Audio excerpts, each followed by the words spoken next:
แขวงหัวพันการขาดสารอาหารของเด็กน้อยในแขวงหัวพันยังเป็นปัญหาท้าทายที่สำคัญแม่หญิงหลายคนมีความรู้เกี่ยวกับโภชนาการจำกัดและการสื่อสารแบบดั้งเดิมบ่สามารถเข้าถึงชุมชนได้ทั่วถึง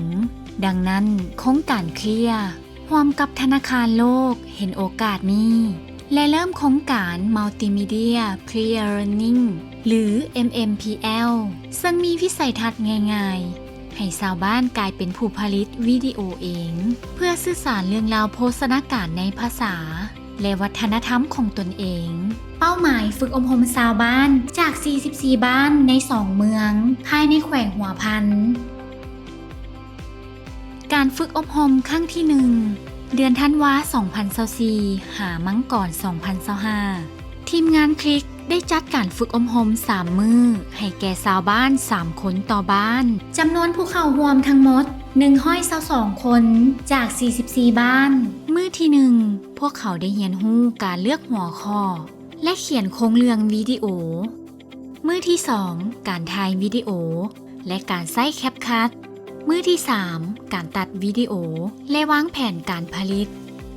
หลังจากเรียนรู้แล้วเนาะเราก็มาเขียนโครงเรื่องทำอีกเรื่องแล้วเราก็ถ่ายวิดีโอมาตัดต่อแล้วก็วิดีโอที่ค่อยมากที่สุดก็คือการเฮ็ดเรื่องสั้นอันความสำนึกของฟอนไปเฮ็ดวิดีโอหลายทั้งเม็ดมันหลาย20เรื่องเจ้าตัวเองมักก็หมู่ก็แม่นว่าเรื่องการแต่งอยู่ครัวกินนี่เนาะ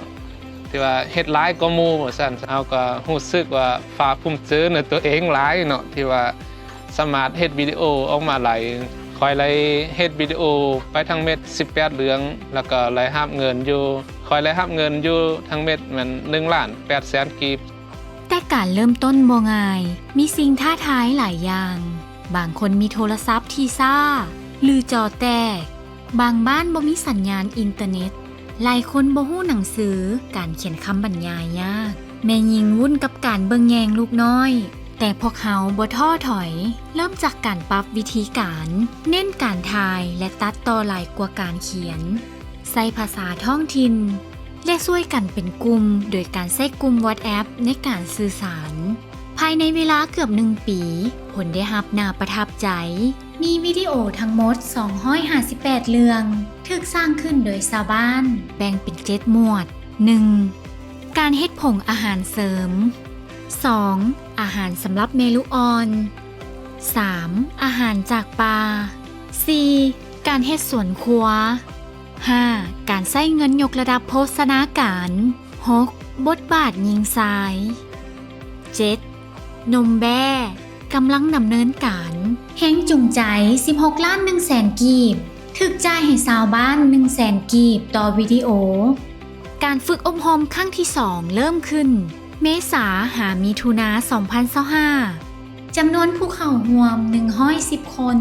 การฝึกอบรม3 มื้อวันที่ 1 ทบทวนการตัดต่อและสอน TikTok วันที่ 2 สอน Facebook Page และ YouTube วันที่ 3 สอน WhatsApp และวางแผนเผยแพร่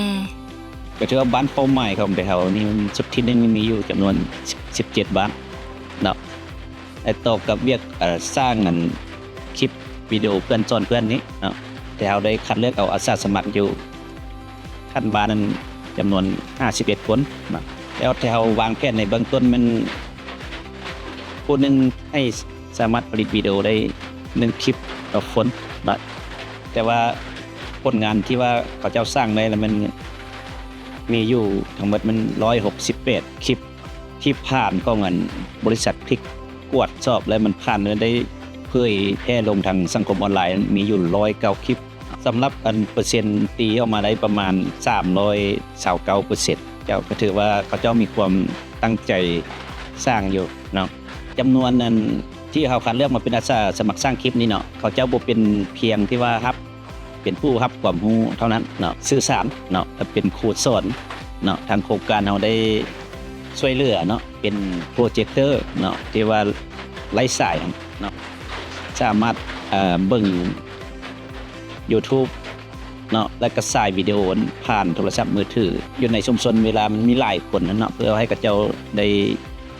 ยินดีว่าซั่นเนาะแล้วก็มีความเข้าใจ เป้าหมายให้ชาวบ้านเผยแพร่วิดีโอเองได้วิดีโอได้ถูกเผยแพร่อย่างกว้างขวางในสื่อสังคมออนไลน์ต่างๆโดยเฉพาะ YouTube Channel Al Kitchen นอกจากนั้น WhatsApp แม่นเป็นบอนแชร์วิดีโอผ่านกลุ่มเพื่อให้ชุมชนได้เรียนรู้ที่สำคัญในบ้านที่บ่มีอินเทอร์เน็ตพวกเขาใช้การสายวิดีโอในกล่องประชุมชุมชนแม่หญิงหลายคนบอกว่าพวกเขาได้เรียนรู้หลายจากวิดีโอเหล่านี้โครงการ MMPL สร้างการเปลี่ยนแปลงหลายด้านสร้างความมั่นใจแม่หญิงที่เคยอยู่เงียบๆกลายเป็นผู้นำและครูฝึกที่บ่เคยเฮ็ดวิดีโอตอนนี้สามารถเฮ็ดได้แบ่งปันความรู้วิดีโอเผยแพร่เรื่องราวที่ดีในภาษาท้องถิ่นส่งผลต่อพฤติกรรมคนเบิ่งวิดีโอแล้วนำไปปฏิบัติจริงชาวบ้านได้รับแรงจูงใจ 100,000 กีบต่อเรื่องชุมชนได้มีเวลาที่ดีร่วมกันผ่านการสายวิดีโอบทเรียนสำคัญจากโครงการให้แรงจูงใจมีส่วนสำคัญถึงแม้ว่าชาวบ้านมีเวลาจำกัดแต่เขาเจ้าใช้โทรศัพท์ของตนเองบ่ต้องซื้อใหม่นอกจากนั้นการเลือกผู้เข้าร่วมที่ดีมีทักษะสื่อสารและมีเวลาเป็นปัจจัยแห่งความสำเร็จอันสำคัญ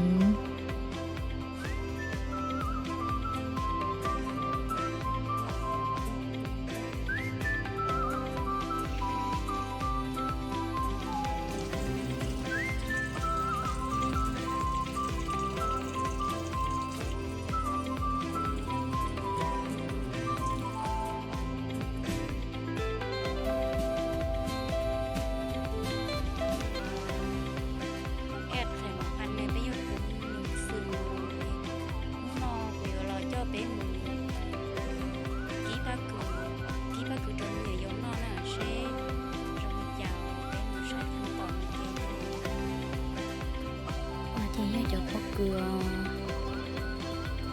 chị mới cho lọt thật không có tay nữa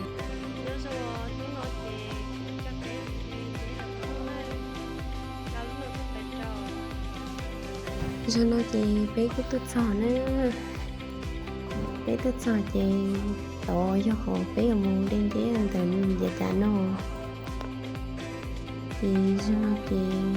cũng dùng nó xin nữa คณะเวทคุณไปเหเมืองวันแขวงหัวพันกาสกีว่าออกการเลือกว่าเมืองไก่แยงการฝึกอบรมการเห็นหูเมื่อโฆษณาการและก็การแต่งสมาอันอะไรประมาณแล้วก็ตัวเนี้ยบึกแล้วก็จากการฝึกอบรมง่ายๆ3 มื้อกลายเป็นการเปลี่ยนแปลงชีวิตจากชาวบ้านธรรมดากลายเป็นนักสื่อสารด้านโภชนาการจาก1โทรศัพท์มือถือกลายเป็นเครื่องมือสร้างการเปลี่ยนแปลงนี่เป็นพลังของ Multimedia Peer Learning หรือ MMPL ชาวบ้านกลายเป็นผู้นำการเปลี่ยนแปลงด้วยตนเองจากชาวบ้านโดยชาวบ้านเพื่อชาวบ้านผลสำเร็จนี้เป็นการร่วมแรงกันจากโครงการเคลียร์และธนาคารโลกทีมงานคลิกสมาคมกสิกรลาวพนักงานภาคสนามและที่สำคัญที่สุดชาวบ้านทุกท่านที่กล้าที่จะเรียนรู้กล้าที่จะสร้างและกล้าที่จะแบ่งปัน